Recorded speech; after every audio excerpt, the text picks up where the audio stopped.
Hi, welcome to the Richard Kabili YouTube channel, and for today's tutorial, I will be teaching you on how to turn on and off item loading haptic and voiceover on iPhone X. But first, kindly subscribe to this channel and don't forget to hit the subscribe button and the bell to notify you for the new updates. And let's start. Using your iPhone X, from your home screen first, go to Settings. Then in the settings, scroll down and find the accessibility, then tap. Then in the accessibility, go to vision section and then tap the voiceover. Then in the voiceover, scroll down and then tap the audio. Then in the audio, tap the sound and haptics.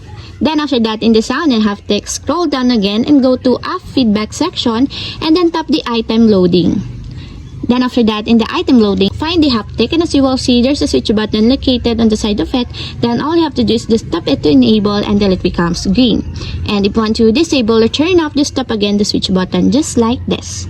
And that's it, we have successfully turned on and off item loading haptic and voiceover on iPhone X.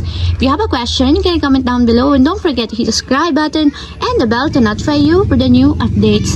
And thank you for watching!